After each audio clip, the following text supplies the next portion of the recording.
আচ্ছা, তো এখন আমরা যে ক্লাসের যে টপিকটা নিয়ে ডিসকাস করব সেটা মেইনলি হবে হলো এসইও, অর্থাৎ এসইওর কিছু বেসিক বিষয় নিয়ে ডিসকাশন হবে। আজকে বেশি কিছু রাখি নাই, সামান্য কিছু আছে। প্রথম যে বিষয়টা, এসইওটা কি নিজের মতো করে এখন বলেন তো যে এসইওটা কি হতে পারে।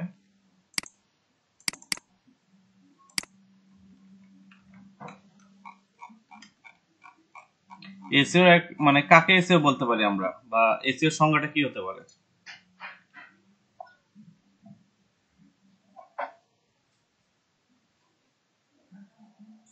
SEO sir search engine optimization. আচ্ছা, একটা সংজ্ঞা তো আছে হয়তো বা এটার দ্বারা কি বোঝায়? স্যার এখানে আমরা হচ্ছে অনলাইনে যে কন্টেন্ট গুলো আছে এগুলোকে আমরা এমন ভাবে অপটিমাইজ করবো মানে সার্চ যাতে টপ রেজাল্ট হয় আর কি, সার্চ ইঞ্জিনে আমরা এটা হচ্ছে যাতে টপ রেজাল্ট ফাউন্ড করতে পারি। এখন স্যার এইভাবে কিভাবে হঠাৎ করে বুঝতে পারতেছি না বলবো। আচ্ছা, ঠিক আছে।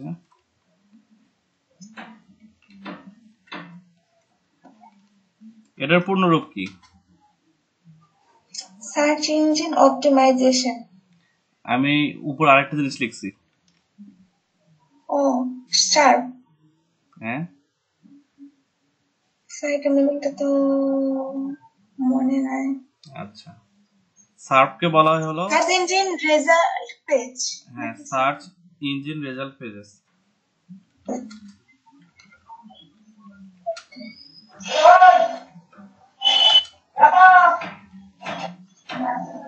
সার্চ ইঞ্জিন রেজাল্ট পেজেসকে শর্টকাটে বলা হয় হলো সার্ফ। আসলে সার্ফ গুলো কি? আমরা যদি এখানে আসি, আমার এখন একটা ব্রাউজারে যাই, এখানে আসলাম, আসার পর এখানে কিছু লিখে র্যান্ডমলি একটু সার্চ করলাম যে নিউজিল্যান্ড ভার্সেস বাংলাদেশের একটা খেলা হলো কয়েকদিন আগে, এটা আমি কিওয়ার্ডটা নিয়ে সার্চ করলাম। আচ্ছা, এখানে দেখেন অনেকগুলো কিন্তু ওয়েবসাইট চলে আসছে। এখানে অনেকগুলো ওয়েবসাইট চলে আসছে। এই যে এই ঘরটা যেটা দেখতে পাচ্ছি আমরা, অর্থাৎ এখানে যে ঘরটুকু আছে এটাকে কি বলে একটু বলেন তো? Search bar. Search bar. আচ্ছা, এটাকে বলে সার্চ বার। ঠিক আছে, সমস্যা নেই। তো সার্চ বারে যখন আমরা কোনো একটা কিওয়ার্ড প্লেস করি, প্লেস করার পর যখন সার্চ করি, তখন তখন কি হয়, ওই কিওয়ার্ডের উপর বেস করে কিছু রেজাল্ট আমাদের সামনে শো করানো হয়। কি ধরনের রেজাল্ট? দেখেন, বাংলাদেশ ট্যুর অফ নিউজিল্যান্ড, এগুলো অনেকগুলো রেজাল্ট এখানে আসছে। তো এগুলো এক একটা পেজ আকারে আসছে, এক একটা পেজে এই রেজাল্ট গুলো আসতেছে। এটা ফার্স্ট পেজে আছে, এই দ্বিতীয় পেজে আছে, এই তৃতীয় পেজে আছে। এই যে পেজের একটা সিরিয়াল বা পেজের একটা লিস্ট, এটাকে বলা হয় হলো search engine result pages. Search engine result pages. Search পেজের সংজ্ঞাটা সেটা আমরা ক্লিয়ার। আচ্ছা, এখন পরে যে বিষয়টা আসতেছে যে এসইওটা কি। এসইওর পূর্ণ রূপটা হলো সার্চ ইঞ্জিন অপটিমাইজেশন। এসইওর যেটা পূর্ণ রূপ সেটা হলো সার্চ ইঞ্জিন অপটিমাইজেশন। অর্থাৎ আমার কন্টেন্টকে আমাকে এমনভাবে অপটিমাইজ করতে হবে যাতে সার্চে সেটা ভিজিবল হয়। বিষয়টা বুঝতে পারছি? আমার কন্টেন্টকে কি করতে হবে, আমাকে কন্টেন্ট বা আমার ওয়েবসাইটের যেই এলিমেন্ট গুলো থাকবে সেগুলোকে এমন ভাবে আমি অপটিমাইজ করব যাতে সার্চে সেটা কি হয়, ভিজিবল হয়। এটা হলো এসইওর মেইন উদ্দেশ্য বা সংজ্ঞা বলতে পারি আমরা। আচ্ছা, এসইও সংজ্ঞাটা এখানে সীমাবদ্ধ না, এর পরবর্তী কিছু একটা অংশ আছে, সেটা একটু দেখলে আমরা বুঝতে পারবো যে এইখানে কি। আচ্ছা, এসইও সংজ্ঞা থেকে কিন্তু আমরা বলতে পারতেছি যে সার্চ ইঞ্জিন অপটিমাইজেশন, তার মানে আমরা গুগলের যে সার্চ ইঞ্জিনটা আছে সেটাকে আমরা অপটিমাইজ করি। গুগলের যে সার্চ ইঞ্জিনটা আছে সেটাকে আমরা অপটিমাইজ করি। বিষয়টা কি তাই তো? এসইও তো উদ্দেশ্য সেটাই, তাই না? জি স্যার। আচ্ছা, অন্যরা একটু রেসপন্স করেন। যে আমরা গুগলে যে সার্চ ইঞ্জিন আছে আমরা সেটাকে অপটিমাইজ করি এসইও দিয়ে।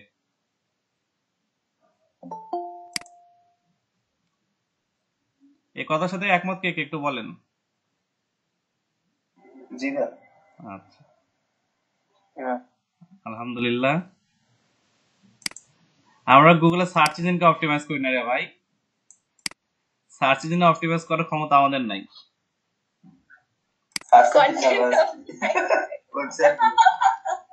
একটা সার্চ ইঞ্জিনকে ভালো ছিল স্যার। একটা সার্চ ইঞ্জিনকে আপনি অপটিমাইজ করার ক্ষমতা গুগল আপনাকে দিয়ে দিবে, আর আপনি মানে আপনার পেজকে সামনে এসে বসে রাখবেন, এই ক্ষমতা সার্চ ইঞ্জিন আপনাকে দিয়ে দিছে, গুগল দিয়ে দিছে, তাই তো? এই জন্য কিন্তু একটা কোশ্চেন আসে, ওর সংজ্ঞাটা কিন্তু দেখেন সার্চ ইঞ্জিন অপটিমাইজেশন। আর আমাদের প্রথমে যে ভুলটা হয় আমরা কিন্তু বলি যে আমরা সার্চ ইঞ্জিনকে অপটিমাইজ করি, কিন্তু আমরা কিন্তু সার্চ ইঞ্জিনের যে একটা অ্যালগোরিদমে যদি একটা 19-20 হয়, আপনি গুগলের আমরা একটা ওয়েবসাইটে আসার জন্য, টপে আসার জন্য অনেক ধরনের ফ্যাক্টর কাজ করে, এটা তো জানেন। গুগলের প্রায় 200টা ফ্যাক্টর মনে হয় ডিক্লেয়ার করছে, মানে ওপেন করে দিছে, মানে সিক্রেট নাই আর, আরো অনেকগুলো আছে যেগুলো এখনো সিক্রেট আছে আর কি। তা 200টা ফ্যাক্টর ওরা ওপেন করে দিছে, আমরা হয়তো সামনে ক্লাস থেকে ডেইলি 10টা 20টা করে দেখার চেষ্টা করবো, যতটুকু পারা যায় বা যতটুকু বুঝতে পারি। তো ওই ফ্যাক্টর গুলোর ভিতর যদি একটু 19-20 হয়, আপনার ওয়েবসাইটে পেনাল্টি খাবেই, প্লাস মানে ওয়েবসাইটে যদি কোনো আত্মীয় স্বজন থাকে সেও পেনাল্টি খাবে। গতকাল কিন্তু পেনাল্টির আত্মীয় স্বজনের গল্প নিয়ে বলছিলাম, বলি নাই অঙ্গন ভাই?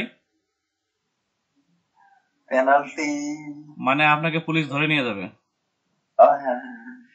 আচ্ছা, তো আমাদের পক্ষে গুগলে যে সার্চ ইঞ্জিন বা বিং সার্চ ইঞ্জিন, যতগুলো সার্চ ইঞ্জিন আছে, এগুলোকে অপটিমাইজ করা কোনোভাবে সম্ভব না। আমরা কি করি, আমাদের যে ওয়েবসাইটটা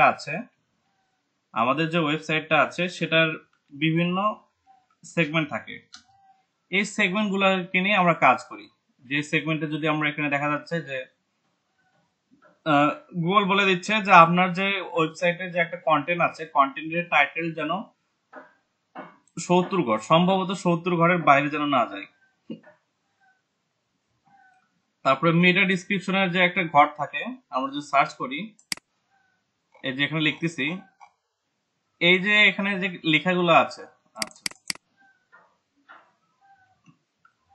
কন্টেন্ট টাইটেল,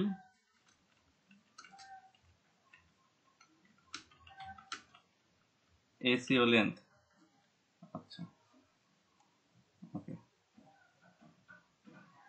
এখানে গুগলের এখানে দেখেন অপটিমাল টাইটেল লেন্থ এখানে বলে দিচ্ছে যে Google typically displace the first 50 or 60 characters of A title tag. আচ্ছা, টাইটেল ট্যাগটা কি? আমাদের শুরুতে যখন আমরা কোনো কিছু লিখে সার্চ করি, এই যে লেখাটা এটাকে বলে টাইটেল, এটার যে সংখ্যাটা, এই সংখ্যাটা যেন কোনোভাবে 60, আর মেইনলি যেটা বলা হয় যে 70 ঘরের বাইরে যেন না যায়, গেলে ওটার একটা পারফেক্ট টাইটেল থাকতেছে না। বিষয়টাকে বুঝতে পারতেছেন? আপনার পোস্টের বা আপনার কন্টেন্টের টাইটেল যদি 70 ঘরের পার করে চলে যায়, তখন ওটার একটা পারফেক্ট বা অপটিমাল টাইটেল হচ্ছে না। এই যে একটা ছোট্ট একটা বিষয়। আচ্ছা, তারপর আর কি আছে, আমরা যেগুলো অলরেডি যাদের সাথে যে পরিচয় সেগুলো একটু দেখি।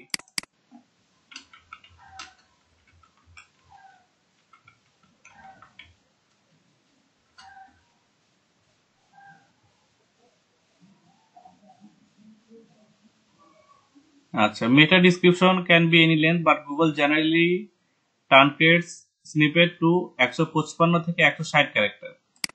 তাহলে আমরা এখানে বুঝতে পারতেছি যে 150 ক্যারেক্টারের ঘর যেটা, সেটা হচ্ছে আমার জন্য বেস্ট। 150 ক্যারেক্টারের ওই পাশে যদি আমি চলে যাই, আমার মাথায় রাখতে হবে আমার টাইটেলের মানে এই যে ঘরটা, এই যে ডিসক্রিপশনের যে ঘরটা আছে, এই ঘরটা আমার পক্ষে অপটিমাইজ, মানে তখন আর ওটা স্ট্যান্ডার্ড থাকতেছে না, ওটা তখন মানে ঘিজিবিজি হয়ে যাবে। দেখেন এখানে যে লেখাগুলো আছে এগুলো দেখেন 3 ডট ডট ডট দিয়ে চলে গেছে, আপনি জানতেছেন না এখানে কি লেখা আছে। আবার এখানে দেখেন, এখানে কিন্তু ওই পুরো লেখাটা এখানে দিয়ে দিচ্ছে, এখানে কিন্তু ওরা বলেই দিচ্ছে যে 160 ক্যারেক্টারের ভিতর রাখাটা বেস্ট। এখানে বলে দিচ্ছে 160 ক্যারেক্টারের ভিতর জিনিসটা রাখাটা বেস্ট। তাহলে দেখেন এইখানে যে সম্পূর্ণ মানে এই যে এই কন্টেন্টের যে মেসেজটা সেটা সম্পূর্ণ এটার ভিতর পাচ্ছেন, এটা কি সুন্দর লাগতেছে, নাকি ডট ডট দিয়ে চলে গেছে এটা সুন্দর লাগতেছে?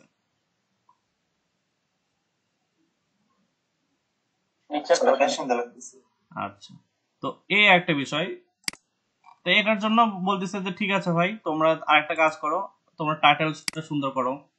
তাহলে আমরা কি করলাম, আমরা টাইটেলটা সুন্দর করলাম, ডিসক্রিপশনটা সুন্দর করলাম, ওদের যে রুলস গুলো দেওয়া আছে সেই রুলস গুলো আমরা ফলো করলাম।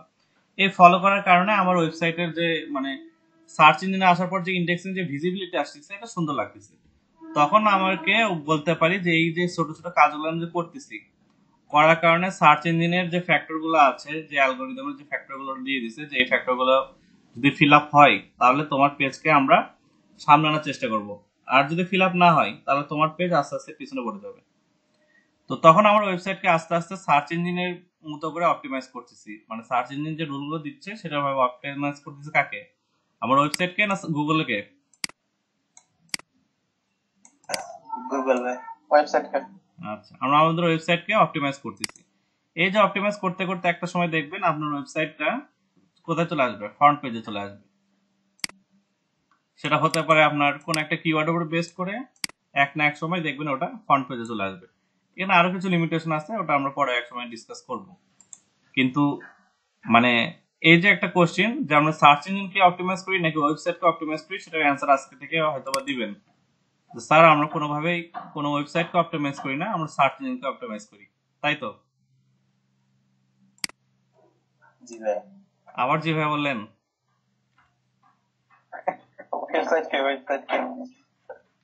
আচ্ছা,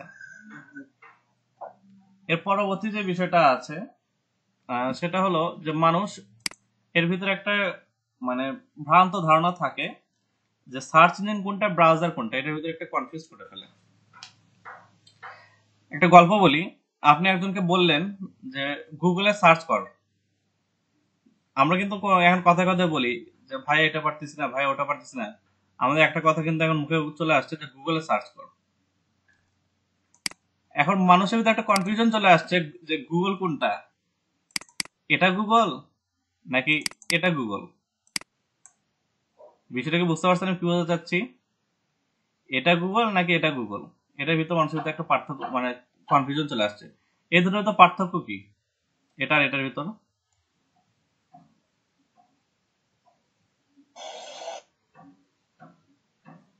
গুগল হলো ওয়েবসাইট আর ক্রোম হচ্ছে ব্রাউজার।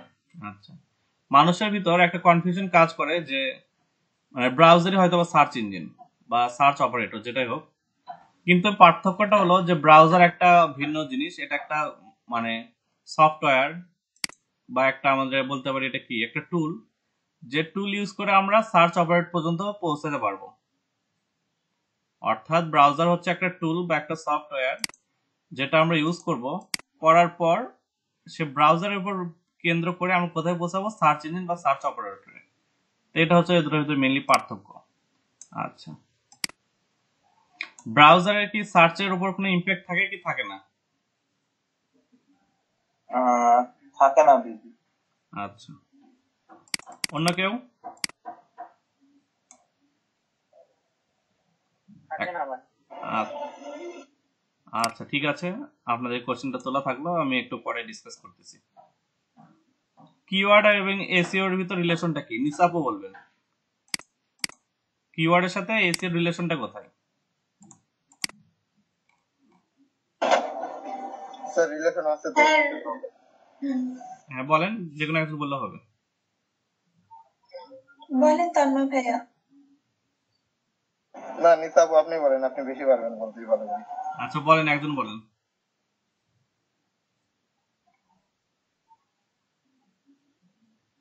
তাড়াতাড়ি বলেন, কিওয়ার্ড সাথে এসইও সম্পর্কটা কোথায়?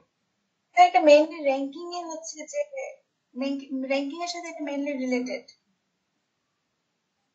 সেটা তো বুঝলাম, কিন্তু কিওয়ার্ডের সাথে এসইও কেন করবো, মানে কিওয়ার্ডের জন্য এসইও এর সাথে সম্পর্কটা কোথায় mainly? SEO whole process keyword হচ্ছে তার। আচ্ছা, কিওয়ার্ডের সাথে এসইও সম্পর্ক হলো এই, আপনার কন্টেন্টে যতবার আপনার যে রিলেভেন্ট, আচ্ছা কিওয়ার্ডের ভিতরে কিন্তু অনেক পার্থক্য আছে। প্রাইমারি কিওয়ার্ড এবং সেকেন্ডারি কিওয়ার্ডের সাথে কথা বলে আসে নাই আমরা? আচ্ছা, এসইও মেইনলি হয়, আমরা কিন্তু দেখেন যে কোন একটা লিখে সার্চ করতেছি, কি লিখে সার্চ করা যায়? সাকিব আল হাসান। আচ্ছা, প্রথম রেজাল্ট আসলো উইকিপিডিয়াতে। আচ্ছা,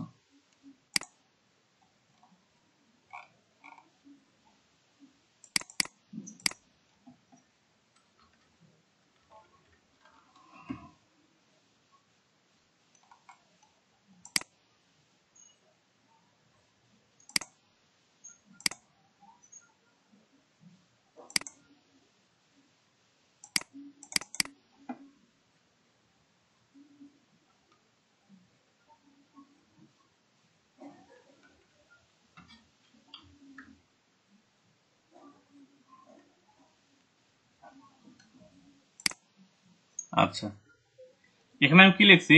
এই কিওয়ার্ডটা কি আছে? কিওয়ার্ডে কি লেখা আছে? সাকিব আল হাসান বিডি। আচ্ছা, সাকিব আল হাসান বিডি লেখার কারণ এখানে দেখেন প্রথম পেজটা মেইনলি উইকিপিডিয়া ধরে রাখছে, এর একটা বিশেষ কারণ আছে। উইকিপিডিয়া হচ্ছে এমন একটা প্ল্যাটফর্ম যে সহজে গুগলের বা অন্যান্য যেই সার্চ ইঞ্জিন গুলো আছে তাদের যে রুলস, যে ফ্যাক্টর, এগুলো কখনো ভঙ্গ করে না।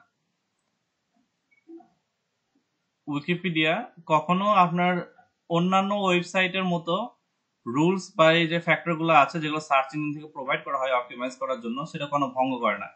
এই জন্য সে দেখবেন যে ম্যাক্সিমাম টাইমে কোনো কিছু লিখে সার্চ করলে, বিশেষ করে কোনো ব্যক্তি বা কোনো একটা সাবজেক্ট, মেনলি আমরা সাবজেক্ট যদি বলি, সে সাবজেক্টকে যদি আমরা কেন্দ্র করে সার্চ করি, সবার আগে যে রেজাল্টটা আসে সেটা হলো উইকিপিডিয়া। আর এর একটা বিশেষ কারণও আছে,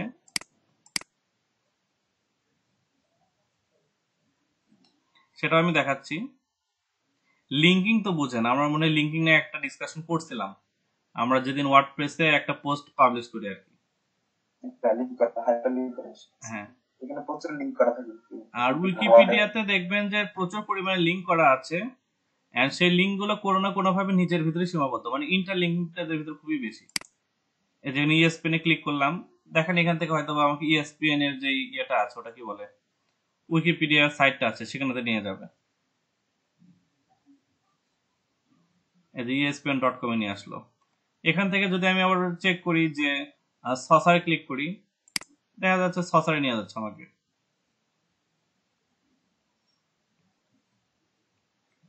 কিন্তু আমাকে এখন পর্যন্ত কি বাইরে নিয়ে গেছে কোনোভাবে? আমি যে কোনো একটা লিঙ্কের উপরে ক্লিক করি, আমাকে কিন্তু বাইরে নিয়ে যাবে না।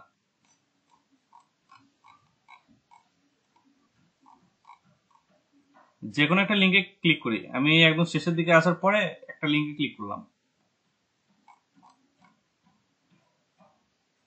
রেফারেন্সটাতে দেখি,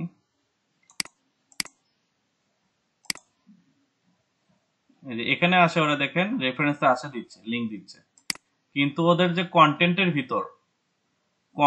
ভিতর আপনি যেখানে ক্লিক করবেন সে আপনাকে কোনোভাবেই তার যে আপনার যে স্পেসটা সেখান থেকে ওরা বের হতে দিবে না। খেয়াল করছেন তো উইকিপিডিয়াতে? ওদের মানে ওদের তো সবকিছু করে বানানো আছে। আচ্ছা, এর জন্য এর এত বিশদ যে সবচেয়ে বড় ডিকশনারি বলা যায় উইকিপিডিয়াকে। আর রেফারেন্সের যে ঘরটা দেখেন, এই ঘরে প্রায় 100-200টার মতো দেখেন জায়গাটা রাখে দিছে, কিন্তু সেখান থেকে কি ডাইরেক্ট লিঙ্ক দিছে? ওদের কন্টেন্টের ভিতরে কোন একটা ওয়ার্ড, সে ওয়ার্ড থেকে রেফারেন্সের যে সাইটগুলো আছে এদেরকে কোথাও কি লিঙ্ক দিছে, নাকি ওটার জন্য আলাদা একটা সেকশন রাখছে ওরা? রেফারেন্সের আলাদা সেকশন। এখন গুগলের বট নিয়ে একটু পরে আমরা ডিসকাস করব। আচ্ছা, বট কত দূর আছে?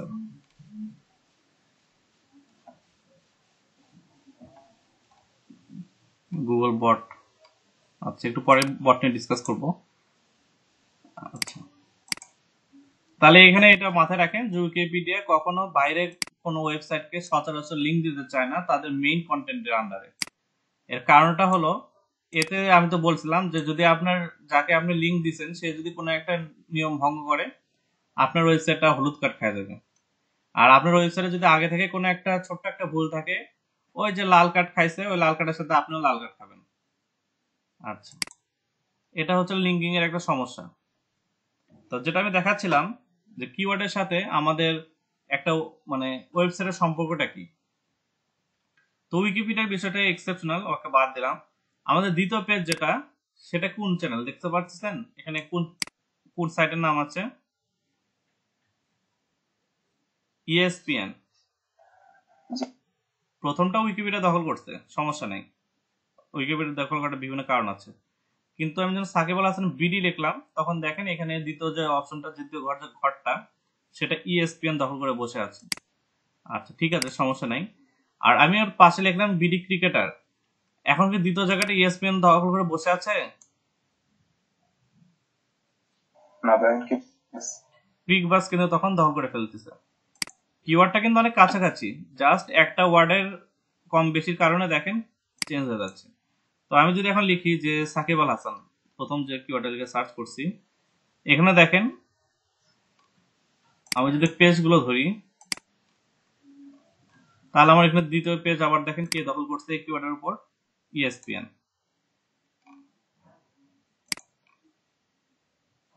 আবার তৃতীয় পেজে দেখেন ওটাও ESPN নিয়ে বসে আছে।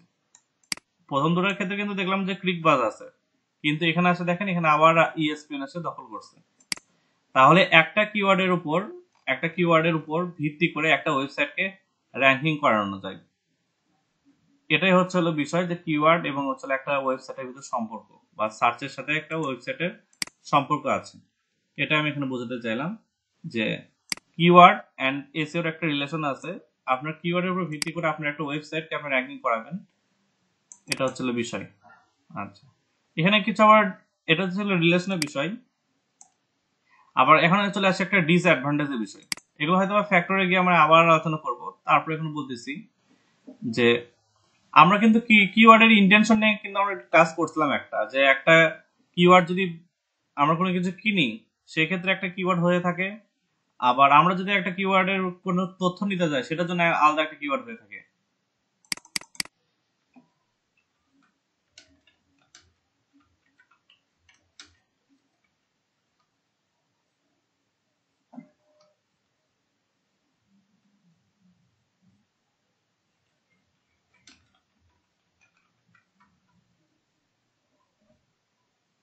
আচ্ছা, আমি এখানে সার্চ করলাম হাউ টু রুট ল্যাপটপ, ঠিক আছে, হাউ টু রুট ল্যাপটপ, এটা লিখে সার্চ করার পর যদি আমাকে এখানে রেজাল্ট দেখাতো যে বেস্ট ল্যাপটপ 2020-এর যেটা আছে। আচ্ছা, আমি আরেকটা এখানে দেখাই, আরেকটা সেকশন নেই।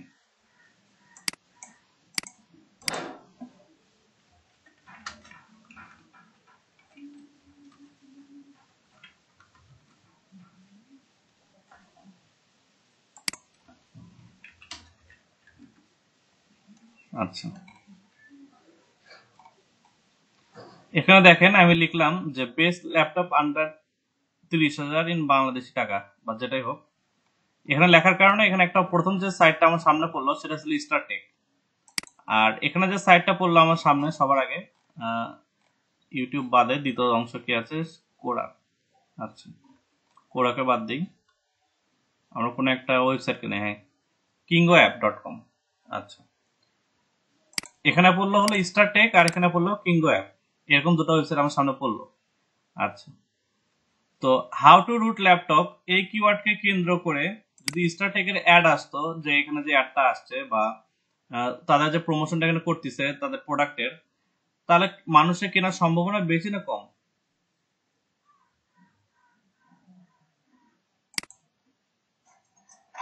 ওই কথাটার মানে কি? কোনটা?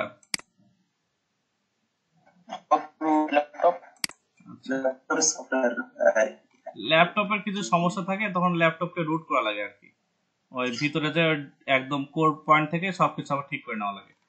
এটা হাই লেভেলের কাজ আর কি। রুট না বুট? রুট। আচ্ছা, বুটই ধরি, রুট তো ফোনের ক্ষেত্রে হয় আর কি।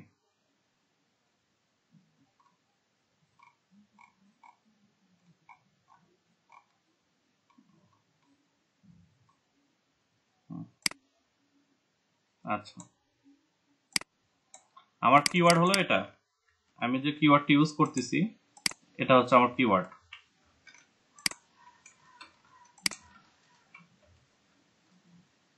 আচ্ছা, এখন এটার উপর ভিত্তি করে সার্চ যে রেজাল্টটা আসলো,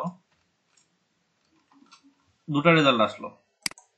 একটা হচ্ছিল আপনার স্টারটেকের এইটা বা এই চ্যানেলের একটা,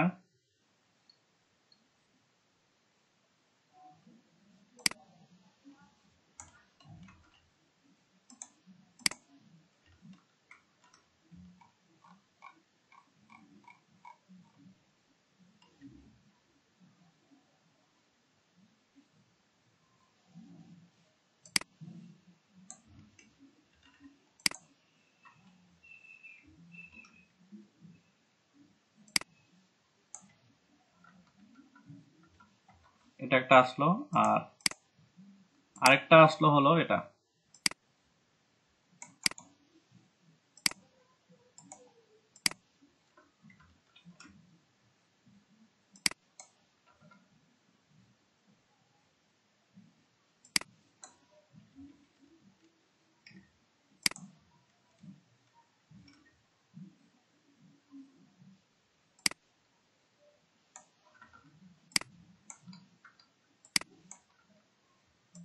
আচ্ছা, যেটা বলতে যাচ্ছিলাম, হাউ টু বুট ল্যাপটপ, এটা লিখে আমি সার্চ করলাম। সার্চ করার পর এখানে একটা প্রতিষ্ঠান, সাপোজ স্টারটেক না, এটা কিন্তু রায়ান্স, কারণ স্টারটেকে কিন্তু একটা ব্লগ সাইট ওরা রাখে, মানুষের প্রবলেম সলভ করার জন্য একটা ব্লগ সাইট রাখে, কিন্তু রায়ান্স কিন্তু রাখে না।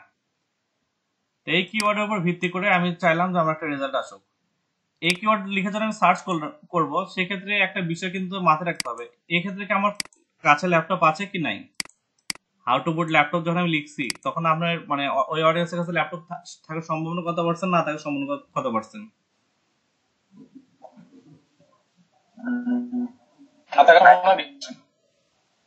হাউ টু বুট ল্যাপটপ এই লিখাটাকে আমি সার্চ করছি, সম্ভাবনা থাকার সম্ভাবনা বেশি, আর না থাকার চান্সেস খুব কম, হয়তো অন্য কারোর জন্য দেখে দিচ্ছে। আচ্ছা, খুব কম মানে মানে আমি বলছি সব হিসাবে সব কিনা। না না, আমার যে কিওয়ার্ডটা, সে কিওয়ার্ড আমি লিখছি হাউ টু বুট ল্যাপটপ, ল্যাপটপকে বুট কিভাবে করব। এই ক্ষেত্রে আমার কোনো প্রোডাক্ট কেনার সম্ভাবনা বেশি না কম? না খেলার সম্ভাবনা বেশি, কারণ আচ্ছা, আমার তো আছে অলরেডি। তার মানে বোঝা যাচ্ছে যে এখানে আমার ইন্টেনশন কিনা না, আমার ইন্টেনশন হচ্ছে আমি একটা প্রবলেমের ভিতরে পড়ছি, সে প্রবলেমটা সলভ করা। তাহলে আমি এখানে বুঝতে পারতেছি যে এটা হলো প্রবলেম সলভিং।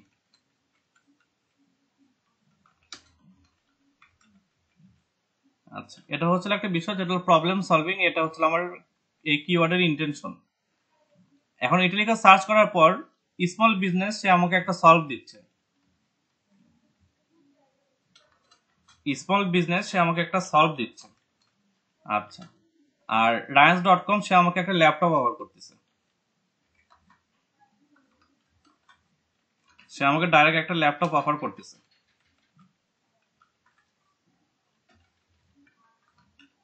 আচ্ছা, এটা একটা বিষয় গেল।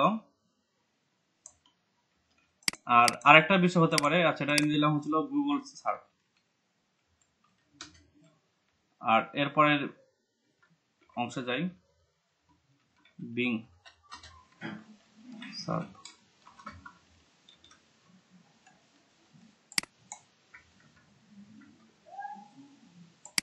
এটা ধরে নেই solve.com.pd, এই একটা সলভ দিচ্ছে। আচ্ছা, এখানে আমি সিনারিওটা একবার আবার বলি, যে একটা পার্সন সে একটা প্রবলেমে পড়ছে, একজন অডিয়েন্স সে একটা প্রবলেমে পড়ছে, সেটা হচ্ছিল তার ল্যাপটপকে সে বুট করবে। এটা তার একটা প্রবলেম সলভিং কিওয়ার্ড। এটার জন্য সে যখন গুগলে সার্চ করলো, সার্চ ইঞ্জিন যখন গুগল, সার্চ ইঞ্জিনগুলো তো আমরা চিনছি, গুগল আছে, বিং আছে, আমরা যেটা গুগলে সার্চ, এটা যেটা এখন সার্চ করি এটা মেইনলি গুগলে সার্চ করি। আর আরেকটা সেগমেন্ট আছে যেটা হলো আপনার ওটা কি বলে, মাইক্রোসফট এজে যখন যাবেন, এন্ড মাইক্রোসফট এজে গিয়ে যখন কোনো কিছু সার্চ করবেন, এই সাকিব আল হাসান লিখে সার্চ করি আমরা এখানে,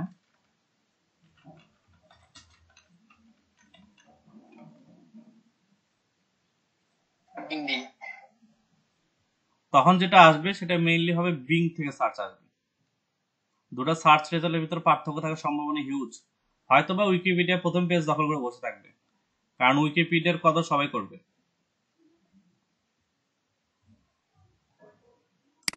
যে অবস্থা নেটের এখানে, আল হাসান বিডি। এই জন্য ভাই ইউজ করতে ইচ্ছা করে না। না না, আপনি ইচ্ছা করে না বলা মাত্র চলে আসলো রেজাল্ট, তাও লোডিং। একটু কাজ করার জন্য কনভেন্ট। আচ্ছা, তো এটা হলো বিং এর সার্চ রেজাল্ট, আর আমরা একটু আগে যেটা দেখলাম সেটা হলো গুগলের সার্চ রেজাল্ট। আচ্ছা, এটা আসুক ওর মনের মতো আসুক, আমরা পরে একবার আসে টু মারে যাবনি যে বিং কি কি রেজাল্ট দিচ্ছে। আচ্ছা, চলে আসছে। সাকিবুল হাসান বিডিতেও ইএসপিএন এই জায়গাটা দখল করে বসে আছে। আচ্ছা, আমি ক্রিকেটার লিখি।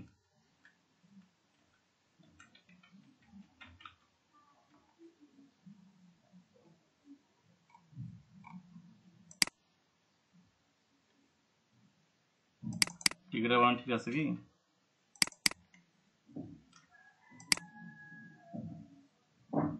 আচ্ছা, উইকিপিডিয়া প্রথম স্থান দখল করে বসে আছে। আচ্ছা, এখানে উইকিপিডিয়াকে জায়গায় দেয়নি, এখানে প্রথম জায়গায় দিয়ে দিচ্ছি ইএসপিএন কে, দ্বিতীয় পজিশন দিচ্ছে উইকিপিডিয়াকে। পার্থক্য দেখতে পাচ্ছেন? গুগলে যখন আমরা সার্চ করলাম প্রথম অবস্থানে ছিল উইকিপিডিয়া, তারপর অন্য কেউ, কিন্তু এইখানে আসে উল্টাটা, এখানে ইএসপিএন কে আগে জায়গা দিছে, উইকিপিডিয়াকে পরে জায়গা দিছে। কারণ এদের কাজ করার পদ্ধতি, তারপরে র্যাঙ্কিং করার পদ্ধতি, ফ্যাক্টর অ্যালগরিদম এগুলো ভিন্ন ভিন্ন, কিন্তু সবাই কিছু জিনিস মেনটেন করে আর কি। আচ্ছা,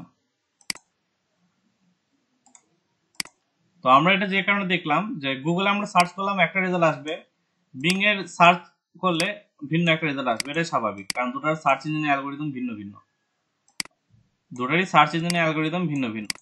তো গুগলে আমি সার্চ করার পর আমাকে এখানে দুটা জিনিস দিল। এই স্মল বিজনেস লিখে যখন সার্চ করলাম তখন, সরি, এটা লিখে যখন সার্চ করলাম আমার keyword how to boot laptop, সেক্ষেত্রে আমাকে এখানে প্রথম যে সাইটটা সেটা সলভ দিল, দ্বিতীয় সাইট সে আমাকে কি করতেছে, একটা ল্যাপটপ অফার করতেছে কেনার জন্য।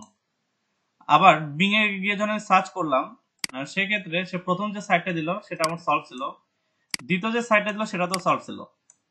তাহলে আমার জন্য কোনটা বেশি কার্যকর, বিং নাকি গুগল? এই সিনারিওর ক্ষেত্রে বা এই দৃশ্যের ক্ষেত্রে বিং। তাহলে গুগলের থেকে আমি সুইচ করে বিং এ চলে আসবো, তাই তো? আচ্ছা, এই কাহিনীটা এই কারণে হবে, তো গুগল সেক্ষেত্রে তো চাইবে না যে ওর সার্চ ইঞ্জিন থুয়ে আপনি অন্য কারো সার্চ ইঞ্জিন ইউজ করেন। এটা একটা মানে কোম্পানি কখনো চাইবে না যে আপনি একটা কোম্পানি খাবার রাখে অন্য একটা কোম্পানির খাবার খাবেন বা প্রোডাক্ট খাবেন, এটা আপনার কোনো সার্চ ইঞ্জিন চায় না বা কোনো কোম্পানি চায় না। এটা হলো বিজনেস মেইন একটা নিয়ম, কারণ এখান থেকে ওদের একটা আর্নিং আসে। গুগল অ্যাডসে যখন কি একটা অ্যাড রান করায় বা যে কোনো কিছু করে হোক, গুগলে কিন্তু একটা আর্ন আসতেছে, এমনকি আপনাদের ডেটা পর্যন্ত সেল করে গুগল আর্ন করতে পারবে, এটা কোনো অসম্ভব বিষয় না। না করলে কিভাবে আপনি অ্যাড রান করবেন? তো এই যে কাজটা করলো গুগল, গুগল তখন দেখবে যে আজব তো, আমার এই অডিয়েন্সটা এখান থেকে বের হয়ে এইখানে চলে যাচ্ছে, বিং এ চলে যাচ্ছে। কার জন্য চলে যাচ্ছে? রায়ান্সের কারণে চলে যাচ্ছে। রায়ান্স কি করছে? এই কিওয়ার্ডের উপর ভিত্তি করে সে কি করতেছে, ল্যাপটপ বিক্রি করতেছে। তখন কি গুগল রায়ান্সকে এই স্থানে রাখবে? না ভাই। আচ্ছা, গুগল কিন্তু তখন রায়ান্সকে এই স্থানে রাখবে না। কারণ কি, রায়ান্স এমন একটা ভুল করছে যেটা গুগলের থেকে ভিজিটরকে অন্য একটা সার্চ ইঞ্জিনে নিয়ে যাচ্ছে। তখন বুঝতে পারবে যে আচ্ছা এর সমস্যাটা কি, Alexa how to boot laptop, এটাকে প্রাইমারি কিওয়ার্ড লিখে এ ওর ওয়েবসাইটে ল্যাপটপে একটা অফার এখানে প্রমোশন করতেছে, একে বের করে দাও। তখন গুগল একে বের করে দিবে। তাহলে কিওয়ার্ডের সাথে অবশ্যই আমাদের কিসের সম্পর্ক আছে? আমাদের এসির একটা সম্পর্ক আছে। যেমন যখন এসিও করবো তখন কিওয়ার্ড গুলো কিভাবে প্লেসমেন্ট করতে হবে, তারপরে কি কি রুলস মেনটেন করতে হবে, এই বিষয়গুলো নিয়ে আমাদের মাথা রাখতে হবে। এজন্য অবশ্যই কিওয়ার্ডের সাথে আমাদের সার্চ ইঞ্জিন অপটিমাইজেশন বা এসিওর একটা রিলেশন আছে। এছাড়াও আরেকটা বিষয়, সেটা হলো যে গুগল, বিং এগুলো জন্মের আগে আরেকটা কিন্তু সার্চ ইঞ্জিন ছিল,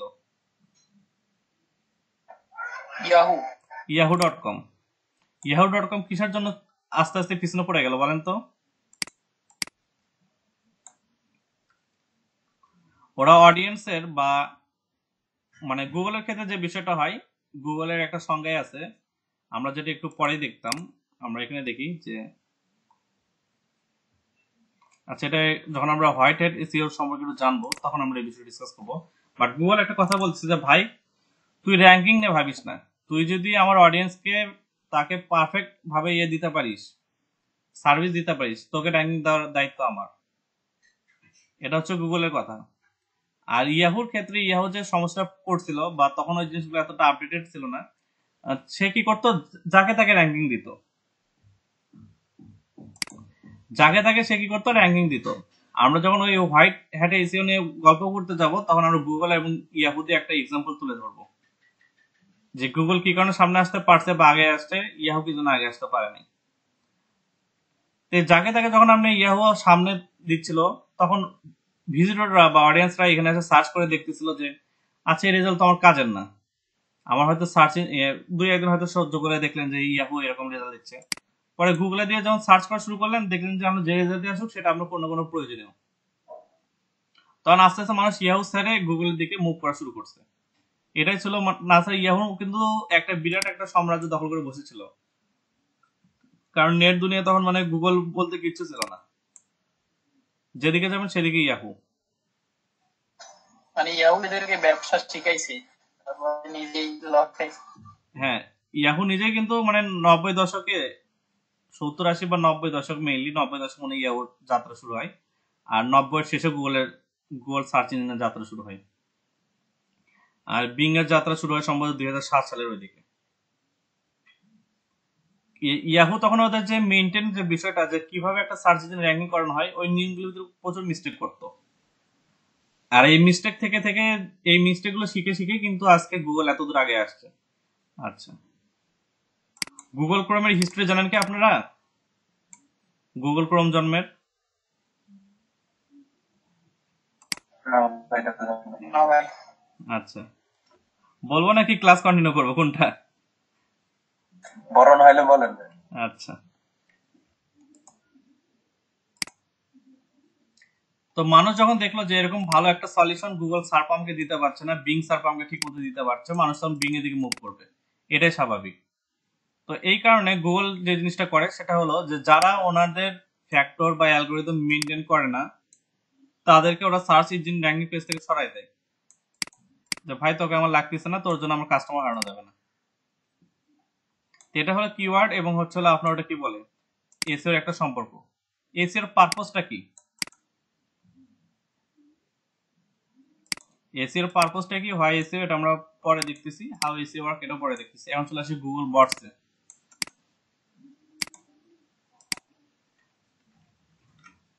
গুগল বটস মেইনলি হচ্ছে এক এক ধরনের একটা রোবট বা একটা সফটওয়্যার রোবট বলা যায়। এই সফটওয়্যার এই রোবট গুলো কি করে, যখনই কোনো একটা ওয়েবসাইট জন্ম নেয় সাথে সাথে তার বাড়িতে চলে যায়, বাড়িতে গিয়ে দেখে যে ওয়েবসাইটে কি আছে না আছে এগুলো সবকিছু সে লিস্ট করে সে কি করে গুগলের যে মেইন যে সার্চ ইঞ্জিন আছে তার কাছে জমা দেয় যে স্যার আমরা এখানে ভিজিটে গিয়েছিলাম, এই একটা ওয়েবসাইটে জন্ম হয়েছে, তার এই কন্টেন্ট আছে এই কন্টেন্ট নাই, এই সবকিছু সে জানায়। তখন গুগল কি করে তাকে এই বটসের উপর কেন্দ্র করে ওই ওয়েবসাইটকে ইন্ডেক্সিং করে। আচ্ছা, কিন্তু প্রাথমিক অবস্থায় আমাদের ওয়েবসাইটে যখন কোনো কিছু থাকবে না, মানে আমার বাড়িটা ফাঁকা, এই সময় যদি আমার বাড়িতে মেহমান আসে আমি বাড়িটা মানে আমারও যেরকম অস্বস্তিতে পড়বো, মেহমানের কিন্তু সেরকম একটা মানে একটা ব্যাড একটা ইমপ্রেশন নিয়ে চলে যায়।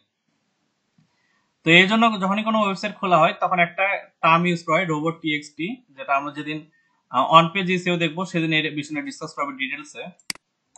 তো ওই দিন আমরা কি করব যে আমাদের ওয়েবসাইটকে আমরা ডিসেবল করে দেবো যাতে গুগলের বটস আমাদের ওয়েবসাইটে না ঢুকতে পারে। আর বটস গুলো কি করে, বটস গুলো আমরা ওয়ার্ড বাই ওয়ার্ড সবকিছু ক্রাউলিং করে, এটাকে বলে ক্রাউল, গুগল বটস ক্রাউল বা ক্রাউলার। গুগল বটস এর আরেকটা নাম হচ্ছে ক্রাউলার,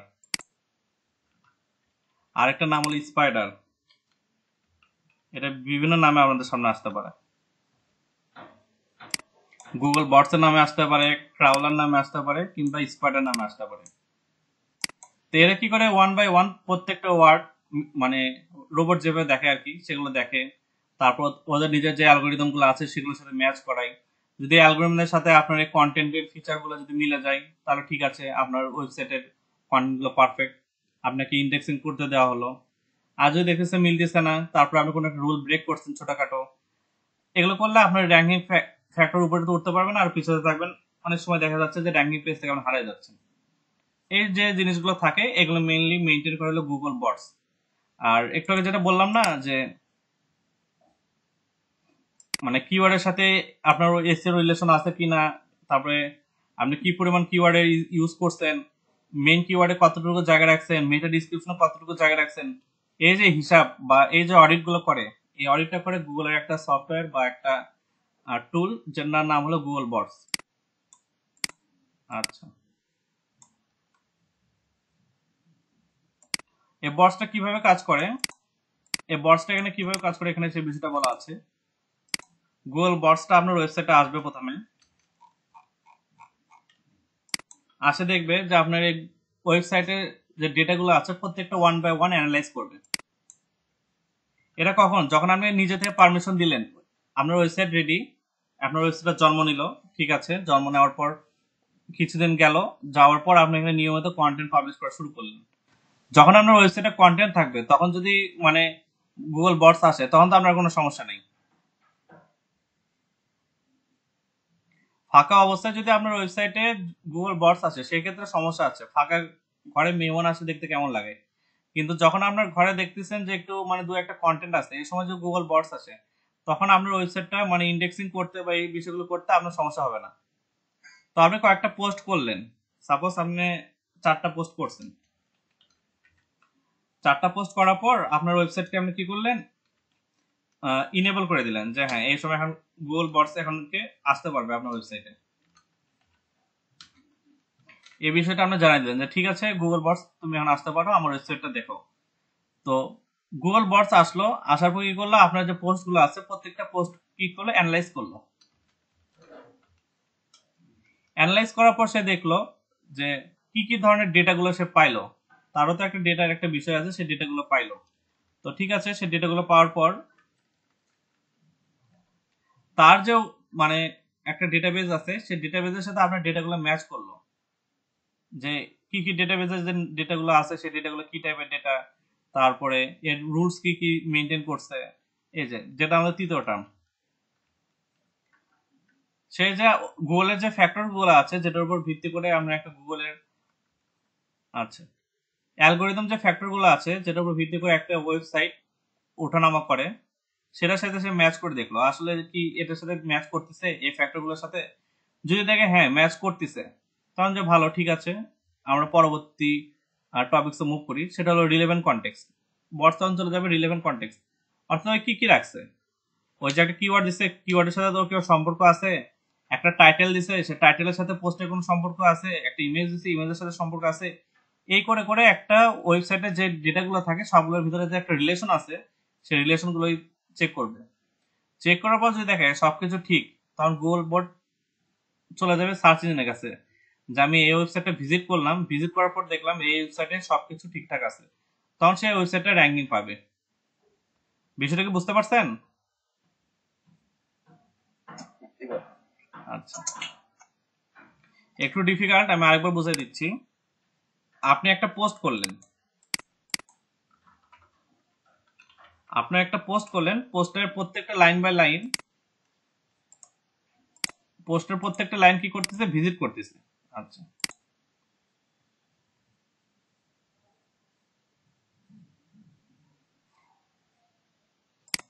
এটা সাপোজ ধরেন আপনার পোস্ট, গুগল বটটা আসলো, সে দেখলো যে এই ল্যাপটপের সাথে সে সম্পর্কগুলো দেখলো, যে আচ্ছা এটা কি কি বিষয় বলছে এগুলো সে দেখলো, দেখো সে ডেটাবেজের সাথে চেক করলো যে আদৌ কি এই বিষয়গুলো আছে কিনা, সত্য নাকি মিথ্যা, এই বিষয়গুলো সে দেখলো যে হ্যাঁ ডেটাবেজে এই টাইপের ডেটা আছে বা এই ধরনের ডেটা থাকার সম্ভাবনা আছে, সে একটা ধারণা দিল যে হ্যাঁ ঠিক আছে ডেটা যেগুলো আছে সেগুলো পারফেক্ট। তার পরবর্তী যে ধাপটা সে করলো সেটা করলো যে ডেটাগুলো ম্যাচ করার পর সে দেখলো যে গুগলের যে অ্যালগোরিদম আছে সেই অ্যালগোরিদমের যে ফ্যাক্টরগুলো দেওয়া আছে সেই ফ্যাক্টরগুলোর সাথে ম্যাচ করতেছে কিনা, যেরকম এই যে টাইটেলটা, এই টাইটেলটা 60 ওয়ার্ডের বেশি হয়ে গেছে কিনা, এই যে ডিসক্রিপশনটা, সেই ডিসক্রিপশনটা 150 ওয়ার্ডের বেশি হয়ে গেছে কিনা বা 150 ক্যারেক্টারের বেশি হয়ে গেছে কিনা, এই সেগমেন্টগুলো তারা চেক করলো। চেক করে বলতেছে হ্যাঁ ঠিক আছে এর কোনো সমস্যা নাই। তারপর যেটা দেখছে টাইটেলের সাথে পোস্টের কোনো সম্পর্ক আছে কিনা, টাইটেল লিখে রাখছে 5 বেস্ট ল্যাপটপ আন্ডার 30,000 টাকা ইন বাংলাদেশ, ভিতরে দেওয়া আছে মোবাইল ফোনের একটা ডিটেলস, তাহলে আপনার সাথে ধোকাবাজি করলো না? টাইটেলে দেওয়া আছে ল্যাপটপের কথা আর ভিতরে দেওয়া আছে মোবাইল ফোনের স্পেসিফিকেশন। জিনিসটা কি তাহলে পারফেক্ট হলো নাকি আমরা শুধু ধোঁকাবাজি করা হলো? তো এই যে জিনিসটা করলো এটাকে বলে ক্লিক বেট। এটা আমরা গত ক্লাসে ডিসকাস করতে চাইছিলাম, কোন একটা কারণে আমি বলতে পারিনি, যে কন্টেন্ট মার্কেটিং এ আমাকে ডিসকাস মিস হয়ে চলে গেছিল। সেটা হলো ক্লিক বেট।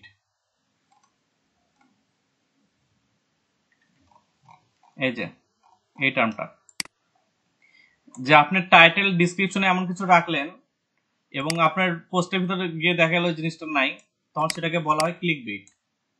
আর এই ক্লিক বেটটার উপর ভিত্তি করে আপনার গুগল কিন্তু এই জিনিসটা একদম মানা করে দেয় যে আপনি পোস্ট করলেন এরকম যে পোস্টের উপরে টাইটেল ডিসক্রিপশন দেখে খুব ভালো লাগলো, ভিতরে যখন ঢুকে দেখলাম যে পোস্টের সাথে আপনার টাইটেল এবং ডিসক্রিপশনের কোনো সম্পর্ক নেই। এই ক্লিক বেটে যে কাজটা করলো এটা হচ্ছিল গুগল একদম মানা করে দেয়। তো সেটা ম্যাচ করে দেবো। জি, কন্টেন্টের টেক্সট ফাইলটা একটু দিন। আচ্ছা আচ্ছা, মনে করে দেওয়ার জন্য ধন্যবাদ। ওকে, ক্লাস শেষে একবার মনে করে দিন। তখন দেখলো যে ঠিক আছে, সে ফ্যাক্টরের সাথে ম্যাচ করছে, সে কোনো করে ক্লিক বেট করেনি, সে সবগুলো রুলস মেনটেন করছে। আচ্ছা, এখন একটু ভিতরে গিয়ে দেখি তার কি সম্পর্ক। ভিতরে গিয়ে দেখে যে আপনি একটা ল্যাপটপের পোস্টের ভিতর মোবাইলের ছবি দিয়ে রেখে দিচ্ছেন, যার কোনো সম্পর্ক নেই। টাইটেল ডিসক্রিপশনে তো আপনার কন্টেন্টের সম্পর্ক নেই। এগুলো সবকিছু সমস্যার ভিতর। তাহলে আমরা ওই ওয়েবসাইটে একটা টার্মের জন্য আর উপরে তুলতে চাইবে না। এটা হচ্ছে বিষয় যে গুগল বটস এইভাবে কাজ করে। আচ্ছা, এখন চলে আসি যে এসইও টেকনিক কিভাবে কাজ করে বা এসইও কয়টা টেকনিক আছে।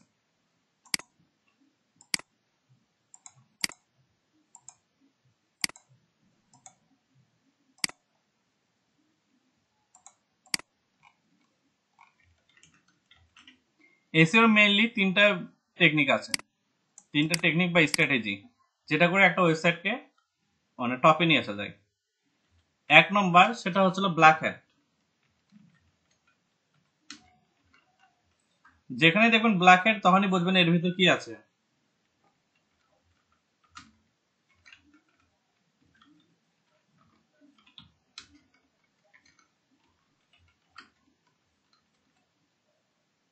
আচ্ছা, ব্ল্যাক হ্যাট যেটা, সেটা এক কথায় মনে রাখবেন যে এমন কোন একটা কাজ করলেন যেটার জন্য গুগল আপনাকে ব্ল্যাক হ্যাট করে দিতে পারে, অর্থাৎ আপনার ওয়েবসাইটকে পেনাল্টি দিয়ে বের করে দিতে পারে যদি আপনি ধরা খান। এটাকে বলে ব্ল্যাক হ্যাট। দ্বিতীয় যে সেকশনটা সেটা হলো গ্রে হ্যাট।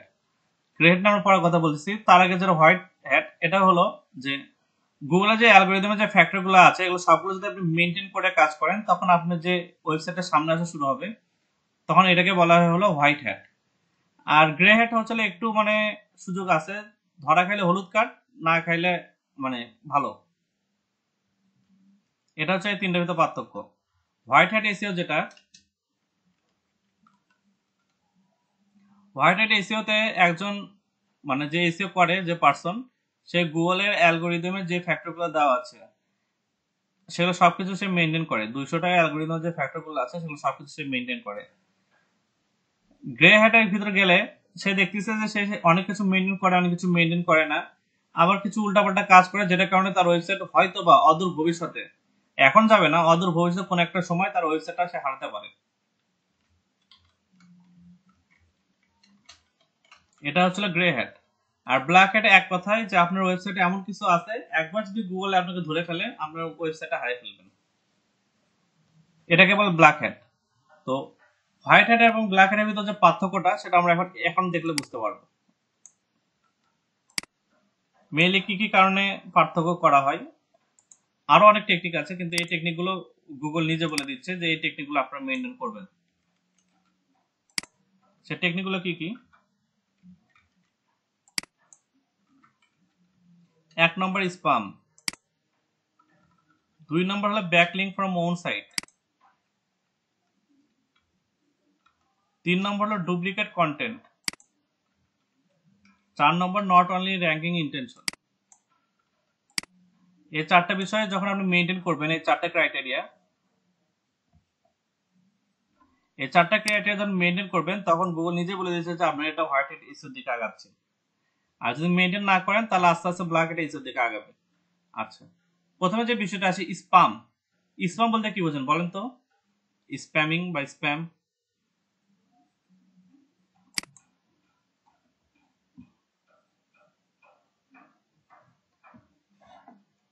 ফ্রড টাইপ কিছু যেগুলো দিয়ে ধোকাবাজি করা হয় শুধু।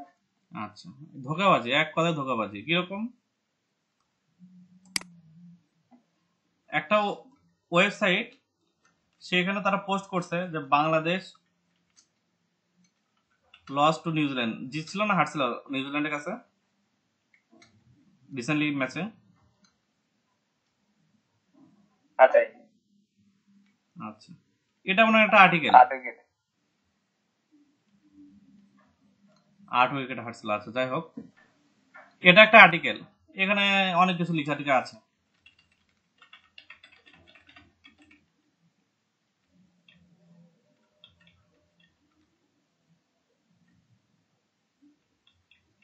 ধরে নিলাম এটা একটা আর্টিকেল, কোন একটা ওয়েবসাইটে এটা একটা আর্টিকেল, এটা লিখছে। এর একটা কমেন্ট সেকশন তো দেওয়া আছে, কারণ আমরা যখন একটা ওয়েবসাইটকে র্যাঙ্ক করাবো তার কমেন্ট সেকশন খুলে রাখা ভালো। কমেন্ট সেকশনে গিয়ে আপনি একটা কমেন্ট করলেন, আপনার দেখা যাচ্ছে যে নোয়াখালী বিভাগ চাই, এরকম একটা পেজ, এটা হলো আপনার পেজ, নোয়াখালী বিভাগ চাই।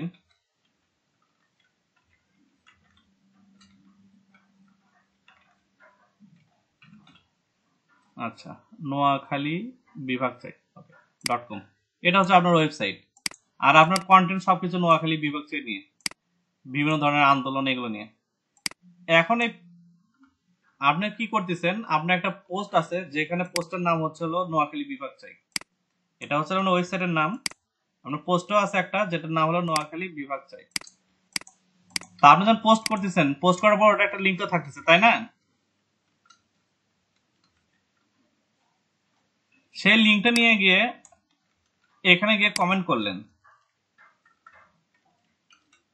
সেই লিঙ্কটা নিয়ে আসে এখানে গিয়ে কমেন্ট করলেন। এই কমেন্টটা আপনার এই পোস্টের সাথে কতটুকু মানে যায় একটু বলেন তো।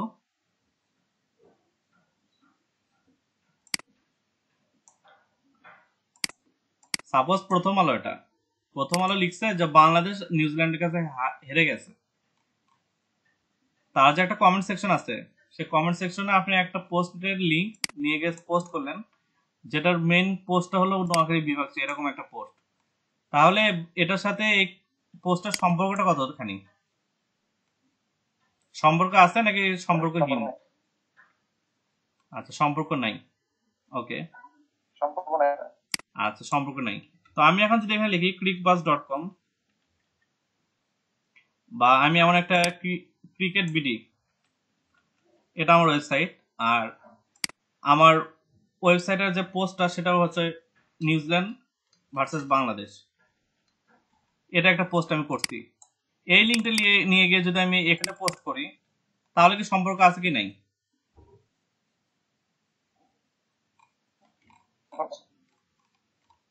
বিষয়টা দেখেন, যেমন প্রথম যে বিষয়টা ছিল সেটা হচ্ছে বাংলাদেশ নিউজিল্যান্ডের কাছে হারিয়ে গেছে, প্রথম আলো এটা একটা পত্রিকায় সে লিখছে। আর আমার যেটা সেটা হলো cricketbd.com নামে একটা ওয়েবসাইট আছে, সেখানে আমি কোন একটা বিষয় নিয়ে লিখছি যে নিউজিল্যান্ড বাংলাদেশের কাছে হারছে, এটার উপর একটা বিস্তারিত একটা লিখছি আমি। লিখার পর এই পোস্টের যে লিঙ্কটা সেটা গিয়ে যখন আমি এখানে কমেন্ট করলাম, তখন এটার ভিতরে একটা সম্পর্ক চলে আসলো। গুগল বলছে ভালো, তুমি এখানে একটা ভালো জিনিস শেয়ার করতেছো, এতে অডিয়েন্স তোমার ওয়েবসাইটে গিয়ে ওই রিলেটেড তথ্য পাচ্ছে। কিন্তু আপনি যখন লিখলেন যে নোয়াখালী বিভাগ চাইবে, এই টাইপের যে কমেন্ট গুলো করে আসা হয়, এন্ড ওখান থেকে যদি যে লিঙ্ক পায় যদি অন্য কোথাও চলে যায় এবং সেখানে যদি কোনো রিলেভেন্ট কোনো ডকুমেন্ট বা ইনফরমেশন না পায়, সেক্ষেত্রে কি গুগল আপনাকে ভালো চোখে দেখবে না খারাপ চোখে দেখবে? এই যে খারাপ চোখে দেখতেছে, এই খারাপ চোখে দেখাটাকে বলে স্প্যাম। এটা শুধু একটা সেগমেন্ট দেখালাম, আরো বিভিন্নভাবে স্প্যামিং করা যায়। আর এই গুগলের অ্যালগোরিদম গুলো আসার আগে স্প্যামই চলতো। আচ্ছা, দুই তবে বায়ো রিকোয়েস্টে এমন লিংক দেয় যেগুলোতে ঢুকলে কোথায় যাচ্ছে নিজে বুঝি না। ওরা আপনাকে যে দেখা যাচ্ছে তাদের ওয়েবসাইট ভিজিট করে নিচ্ছে, স্প্যামটা গেল। অনেক আছে গিগ ভিজিট করায়, প্রোফাইল ভিজিট করায়। স্প্যামের বিষয়টা আমরা এখন ক্লিয়ার। তারপর চলে আসি ব্যাকলিঙ্ক। ব্যাকলিঙ্কটা কি? ব্যাকলিঙ্ক নিয়ে কিন্তু আমরা গত ক্লাসে ডিসকাস করছিলাম যে একজনের সাথে আরেকজনের যে রিলেশনটা, এবিসি একটা ওয়েবসাইট, ডিইএফ এ একটা ওয়েবসাইট, এই এবিসি তে কোনো একটা পোস্ট পড়তে পড়তে যদি তার একটা ওয়ার্ডের উপর ক্লিক করে আপনি ডিইএফ এ চলে যান, তার মানে বুঝতে হবে যে এবিসি আপনাকে কি দিছে, একটা ব্যাকলিংক দিছে। বিষয়টা কি বুঝতে পারছেন? এবিসি যে ওয়েবসাইটটা আছে, সে যদি কোনো একটা ওয়ার্ডের সাথে আপনার ওয়েবসাইটকে যদি লিংক করায়, এন্ড সে ওয়ার্ডে ক্লিক করার পর যদি আপনার ওয়েবসাইটে আমি চলে যাই, সাপোজ আপনার এবিসি তে আমি পড়তেছি, আপনার abc.com নামে একটা ওয়েবসাইট আছে, সেখানে আমি পড়তেছি কোন একটা পোস্ট পড়তে পড়তে পোস্টে কোন একটা ওয়ার্ড, সে ওয়ার্ড আমি ক্লিক করলাম, ক্লিক করার পর সে আমাকে নিয়ে গেল অন্য একটা ওয়েবসাইটে। এরকম কি হয় না? খেয়াল করছেন কখনো?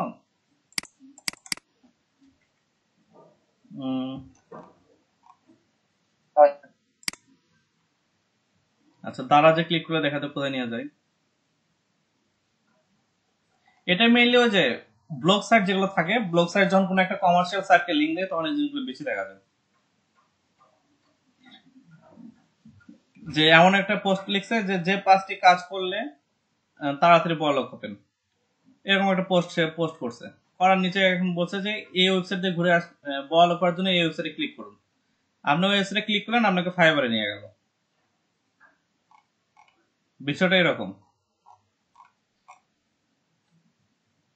এই যে দারাজের এখানে দিচ্ছে, দারাজ এখানে একটা ব্লগ লিখছে, দেখেন সুন্দর করে একটা ব্লগ লিখছে। ব্লগটা লেখার পর বিভিন্ন জায়গায় বিভিন্ন ধরনের তথ্য দিচ্ছে, যেটা এরকম এরকম ভালো। যখন আমি ক্লিক করলাম, সে তখন আমাকে অন্য একটা ওয়েবসাইটে নিয়ে যাচ্ছে। এই যে একটা ওয়েবসাইট থেকে অন্য একটা ওয়েবসাইটে নিয়ে যাও, এটাকে বলা হয় হচ্ছে আপনার আউটবাউন্ড লিঙ্ক বা ব্যাক লিঙ্ক।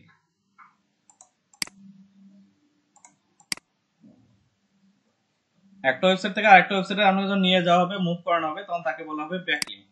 আচ্ছা, তো গুগলের আসার আগে ইয়াহুতে একটা বিষয় ছিল, যার যত ব্যাকলিংক বেশি সে তত বড় লোক। মানে বুঝতে পারছেন? 2010 সালের আগ পর্যন্ত যে ওয়েবসাইট যত বেশি ব্যাকলিংক দখল করে রাখে, সেই ওয়েবসাইট তত বেশি জায়গা নিয়ে আসে, মানে র্যাঙ্কিং এ তত উপরে ওঠে। একটা ওয়েবসাইট যত বেশি ব্যাকলিংক নিয়ে আসতে পারবে, সে তত উপরে উঠতে পারবে। এই একটা বিষয় হলো ব্যাকলিংক এর বিষয়। তো হোয়াইট হ্যাট এসেও বলতেছে যে তুমি নিজের ওয়েবসাইট থেকে ব্যাকলিংক কিনো না। মানে এখন আপনি ভাবতেছেন যে আমি 10টা ওয়েবসাইট খুলবো, আপনার মেন ওয়েবসাইটটা ধরলাম হচ্ছিল এবিসি বা কি বলে রাখার নাম যায়। আচ্ছা,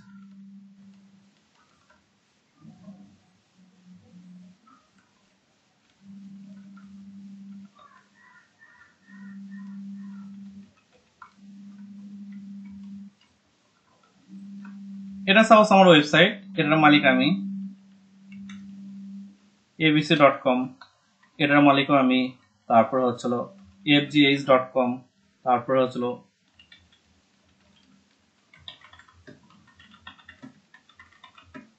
এরকম করে 10টা ওয়েবসাইট আমার দখল করা আছে, এবং 10টা ওয়েবসাইট থেকে আমাকে ব্যাকলিংক দেওয়া আছে।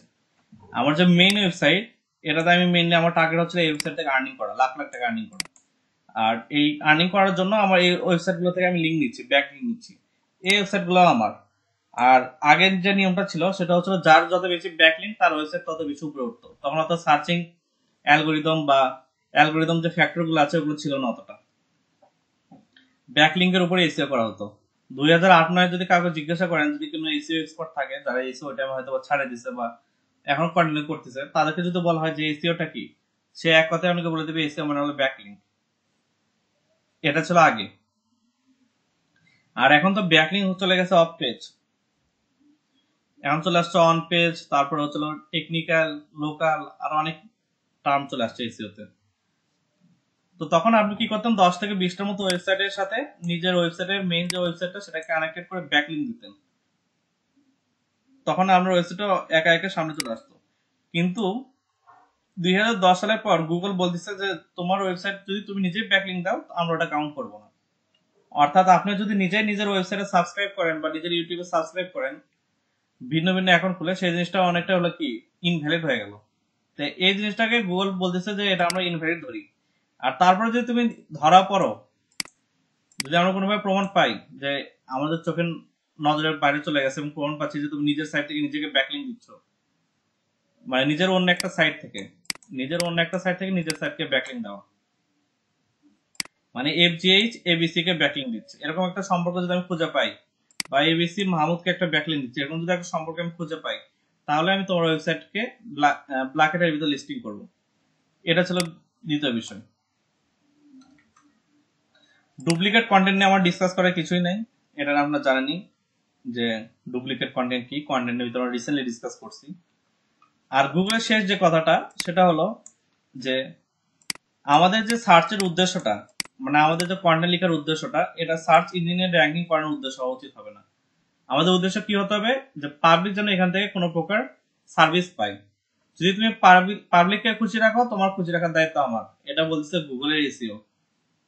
যদি পাবলিক তোমার প্রোডাক্টে খুশি হয়ে যায় যে হ্যাঁ এই প্রোডাক্টটা ভালো, তোমাকে ফার্স্ট পেজে কেন, প্রথম পেজে প্রথম পজিশনে নিয়ে আসার দায়িত্ব আমার। কিন্তু তোমাকে ইনশিওর করতে হবে যে তুমি কি করতেছো, র্যাঙ্কিং ইন্টেনশনে না, পাবলিক স্যাটিসফ্যাকশন বা পাবলিক বেনিফিশিয়ার মানে বেনিফিটের জন্য তুমি কাজ করতেছো, তাহলে গুগল আপনাকে একা একাই র্যাঙ্কিং দিয়ে দিবে। এটা হচ্ছে পরবর্তী বিষয়। তো বুঝতে পারছেন হোয়াইট হ্যাট এসইও আর ব্ল্যাক হ্যাট এসইও এর মেইন পার্থক্যগুলো কি কি?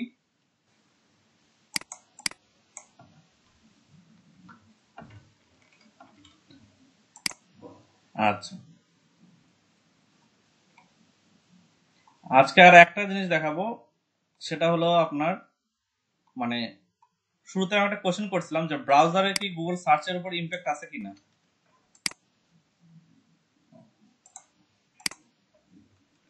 ব্রাউজারের গুগলের সার্চের উপর ইমপ্যাক্ট আছে কিনা, অনেকে উত্তর দিছিল যে না কোনো ইমপ্যাক্ট নাই। উত্তরটা হচ্ছে হ্যাঁ ইমপ্যাক্ট আছে। ক্যাশ ফাইল আর হচ্ছে কুকিজের সম্পর্কে ডিসকাস হয়েছিল যখন আমরা গুগল অ্যানালাইটিক্স পড়ছিলাম, ক্যাশ ফাইল আর কুকিজ নিয়ে। না ভাইয়া, মানে আমি ক্যাশ আর কুকিজ বুঝাইনি আপনাদেরকে।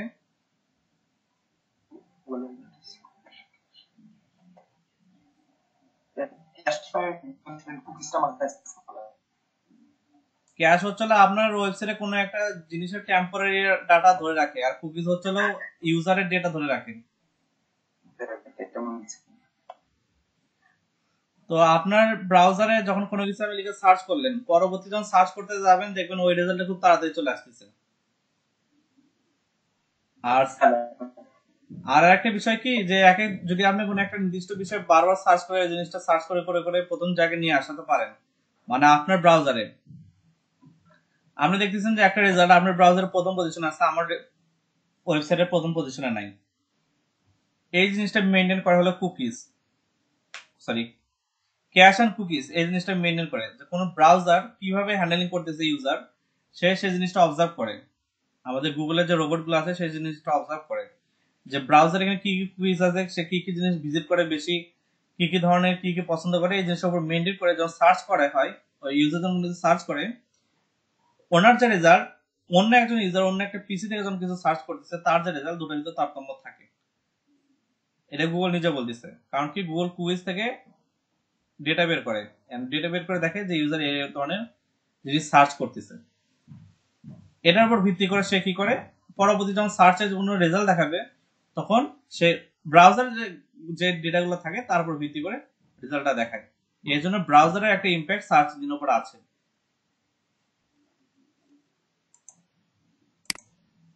ব্রাউজারের ইম্প্যাক্ট সার্চ ইঞ্জিনের উপর অবশ্যই আছে, এটা ছিল বিষয়। আর আজকে এখন একটা এক্সটেনশনের সাথে পরিচয় করে দিব, সেটার নাম হলো সিমিলার ওয়েব। এটা আসলে একটা গুগলের এক্সটেনশন। আপনাদের কাজ হচ্ছিল সিমিলার ওয়েব লেখা।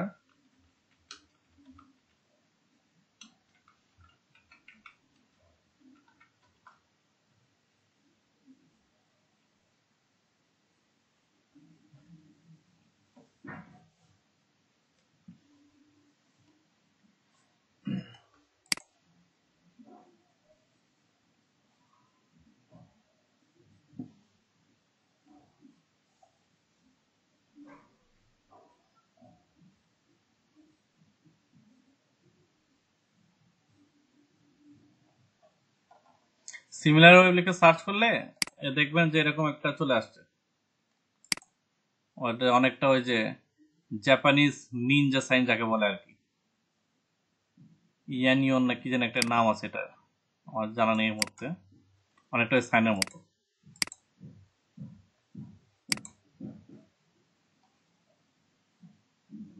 এই সাইনটার কাজ কি এখন আমরা দেখি। কোন একটা ওয়েবসাইটকে যদি আমরা সার্চ করি, সাপোজ এখানে কি আছে, ledp.1 কে যদি সার্চ করি, ledp.1.com, এনারও তো মাশাআল্লাহ সেই স্পিড। দেখে আসি।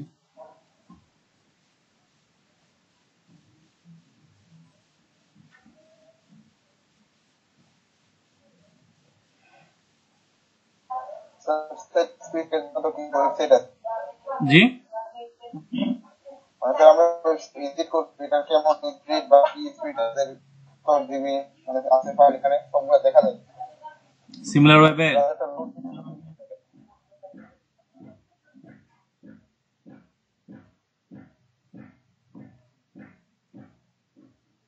সে তো টেকনিক্যাল ইস্যুর পার্ট। আপনার ওয়েবসাইটটা কতটুকু স্পিডে রান করতেছে, তারপরে আরো এসএসএল সার্টিফাইড কিনা, তারপরে আপনার ওয়েবসাইটটা কি রেসপন্সিভ কিনা, মোবাইল ফ্রেন্ডলি কিনা, এগুলো টেকনিক্যাল ইস্যুর পার্ট।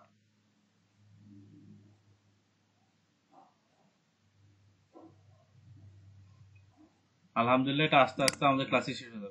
তখন আমরা ঘুরে আসি যে এখানে কোনো ওয়েবসাইট। আচ্ছা, এটা আছে। তো আমরা সিমিলার ওয়েব ইনস্টল করছি, করার পর এখন যদি এখানে ক্লিক করে দেখি, আচ্ছা this website is not supported.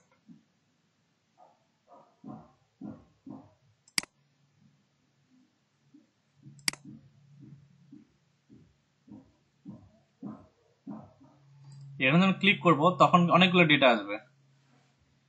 wikipedia.org বা অর্গানাইজেশন, এটা বর্তমানে পৃথিবীতে 8 নম্বর র্যাঙ্কে অবস্থান করতেছে, পৃথিবীর 8 নম্বর পজিশনে। যদি আমি কান্ট্রি র্যাঙ্কিং এ যাই, ইউনাইটেড স্টেটসেও এটা 8 নম্বরে। আর এই যে ক্যাটাগরি, সেটা হচ্ছে রেফারেন্স ম্যাটেরিয়াল, সেখানে তার পজিশন 1 এ। আচ্ছা, কই হারাই গেল? ওকে, কোন কান্ট্রি থেকে সবচেয়ে বেশি এর ভিজিট আসে বা শেয়ার আসে দেখেন, সেটা হচ্ছে United States, Germany, Japan, United Kingdom আর হচ্ছে রাশিয়া। এই কটা দেশে এদের ভিজিট সবচেয়ে বেশি। মান্থলি এর যে ভিজিটটা আসে সেটা হলো 5.50 বিলিয়ন মানুষ প্রতি মাসে এটা ভিজিট করে বা প্রতিবার ভিজিট হয়, এটা আমরা বলতে পারি। আচ্ছা, আর সবার শেষে যেটা দেওয়া আছে যে প্রতি সেশনের যে একটা টাইমিং, সে সেশন টাইমিংটা কিন্তু এখানে উল্লেখ করছে, সেটা হলো 4 মিনিটের কাছাকাছি। ওকে, তার পরবর্তী যে জিনিসটা এখানে দেওয়া আছে, এখানে মানুষ কিভাবে কি কি মাধ্যম ইউজ করে এখানে পৌঁছায়। সার্চ করে পৌঁছায়, ম্যাক্সিমাম মানুষ সার্চ করে পৌঁছায়। এই সেগমেন্ট পুরোটাই সার্চের উপর। ডাইরেক্ট এর নাম লিখে পোস্ট করে, মানে en.wikipedia.org এটা লিখে আসে হচ্ছে 11%। সোশ্যাল মিডিয়ার থ্রুতে আসে হচ্ছে 1%। বিভিন্ন ওয়েবসাইটে যারা রেফারেল দেয় সেটার উপরে ভিত্তিতে আসে হচ্ছে 1%। ইমেলের মাধ্যমে আসে এত পার্সেন্ট, আর অ্যাডের মাধ্যমে আসে 0.02%। আচ্ছা, এটা ছিল এটার একটা স্কোর বা একটা হিসাব। আমরা যদি অন্য একটা ওয়েবসাইটে যাই, আর এখানে একটা ওয়েবসাইট নেই,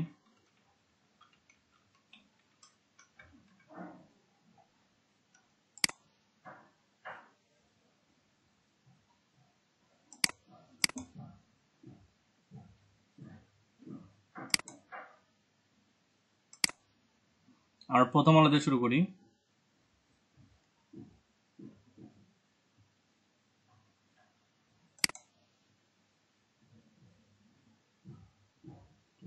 প্রথম আলো পৃথিবীতে 2,500 নম্বর পজিশনে আছে, 2,443-এ। আর বাংলাদেশে এটা 4র্থ নম্বর, আর এই ক্যাটাগরিতে এটা 367 নম্বর, নিউজ অ্যান্ড মিডিয়া। আর এর সবচেয়ে বেশি আপনার যে বিষয়টা, যে মানুষ এটা কিভাবে এটা ভিজিট করে, সেটা হলো ডাইরেক্ট ভিজিট করে। আর বাদ বাকি যে অংশগুলো আছে সেগুলো ওই আগের মতনই।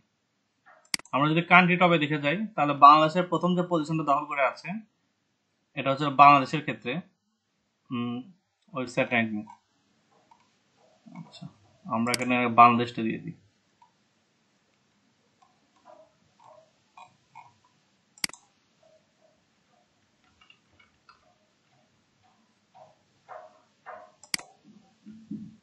আচ্ছা, এটা এইভাবে আসতেছে না।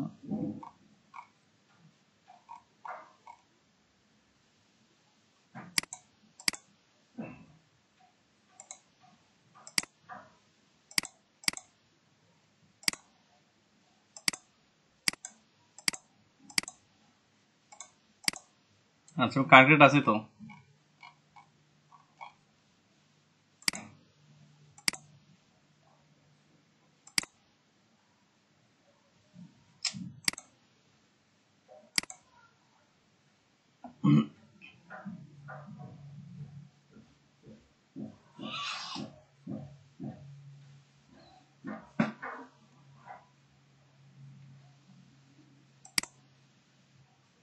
আচ্ছা, এই ওয়েবসাইটে পর্যাপ্ত পরিমাণ ডেটা নাই, যেটা দ্বারা বুঝতে পারবে যে এখানে কি পরিমাণ ভিজিট হচ্ছে, কি তুলনায় ভিজিট হচ্ছে, এগুলো এটা বুঝতে পারবে না।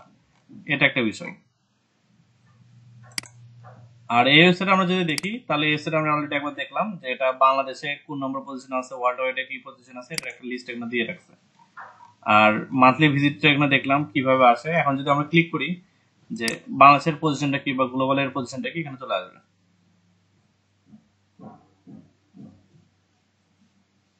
লিবি লর্ডনের খবর কি ভাইয়া? লোডিং হচ্ছে হয়তো, কোথাও লোডিং হচ্ছে এখনো।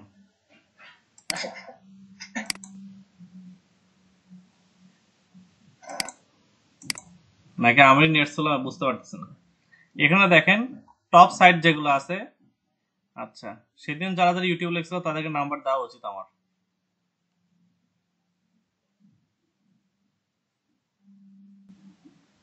গুগলের পরপরই youtube.com আর হচ্ছে facebook.com অবস্থান। তারপর টুইটার আছে, ইনস্টাগ্রাম আছে, এইভাবে অনেকগুলো ঘর আছে।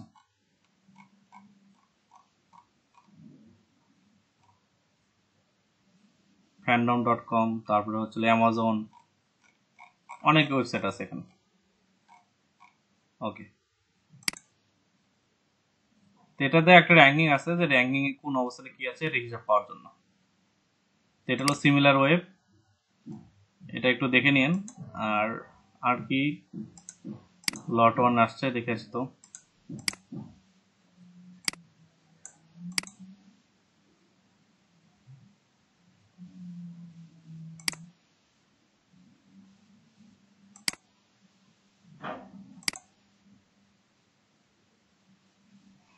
আচ্ছা, বাদ দেন, একটা সময় চলে আসবে, সেই সময় দেখে নেবনি। এটা ছিল হলো বিষয় যে similarweb.com এর কাজ কি। ওকে, এই ওয়েবসাইটে ইনফরমেশন। হ্যাঁ, বিভিন্ন ওয়েবসাইটে ইনফরমেশন, নিচ, এগুলো নিয়ে ডিসকাস করা হয় আর কি। তো বাদ বাকি যে এখানে আমি একটু র্যাঙ্কিং করে দিই, যে কোশ্চেনগুলো বাকি থাকলো ওটা আমরা আগামীকাল অন্যান্য কোশ্চেনের সাথে সলভ করব।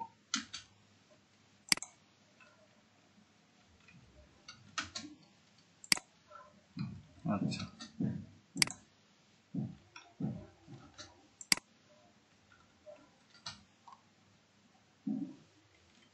বাদ বাকিগুলো আছে, আমি লিস্ট করে আমি দিয়ে দিব নি। ওকে।